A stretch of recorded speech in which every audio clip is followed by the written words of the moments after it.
Everyone, কেমন আছো তোমরা সবাই? আশা করি সবাই খুব ভালো আছো। আজকে অনেক দিন পর তোমাদের সাথে দেখা হচ্ছে নতুন ব্লগে। এতে এসেছিল আমার বড় ভাগ্নি আর আমার ওটা ছোট পিসির মেয়ে।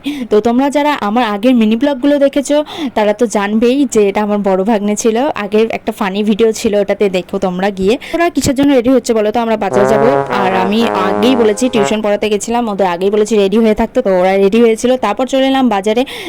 আর বাজারে আসবো, মোমো খাবো না এটা কি হতে পারে, কিন্তু চলে আসার পর দেখি মোমোর দোকান বসেইনি, কারণ মোমোই ভয় পেয়ে গেছিলো, এত গরম ছিল। তারপর চলে এলাম মেকআপের কিছু জিনিস কেনার জন্য। আর আসলে আমি ওটা কিনছিলাম না, ওটা কিনছিল ভাগ্নি, তো বুনুও কিনছিল। হাবি কিনে নিয়েই আবার চলে এলাম এই দোকানে আইসক্রিম কেনার জন্য। তার সাথে আবার কিনে নিয়েছিলাম গাটার ক্লিপ, হাবি যাবি। তারপর আবার ভাগ্নির জানো এই মালার ডিজাইনটা এত সুন্দর পছন্দ হয়েছে, দাম জিজ্ঞাসা করলো কত, বললো জানো 900 টাকা। আমিও শুনে হাকটাকে বন্ধ করে চলে এলাম এই ব্যাগের দোকানে। ব্যাগের দোকানে এসে এই ব্যাগটা আমার পছন্দ হয়েছিল, মার জন্য নিয়েই চলে এলাম বাড়িতে। চলে এলাম নেক্সট ডে। তো নেক্সট ডে তে আমরা কি করব ভাবছি, তো ভাবলাম যে সবাই মিলে একটু রূপচর্চাই করে নেওয়া যাক। বুনুরা বলছিল মুখে অনেক ট্যান পড়ে গেছে, তার জন্য কি করি, তার জন্য আমার কাছে ফেস মাস্ক ছিল, তো ওটাই লাগিয়ে নিলাম তিনজনে।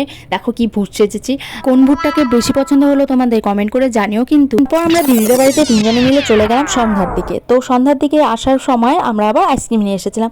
তো আইসক্রিমটা এতটাই টেস্ট, আমার তো এটা ফেভারিট আইসক্রিম, আমার সাথে সাথে সবারই ফেভারিট হয়ে গেছে এখন। ফার্স্ট তো আমরা আইসক্রিমটাকে দিয়ে শুরু করলাম, তারপর আস্তে আস্তে দেখো কত কিছু খাওয়া দাওয়া হয়। তারপর দিদি নিয়ে এলো চার সাথে ডিম টোস্ট, হেভি হয়েছিল এটা। আবার নিয়ে এলো চাটনির সাথে গরম গরম সিঙ্গারা, এটাও ছিল হেভি খেতে। বুনুকে দেখো একটু খালি শুধু।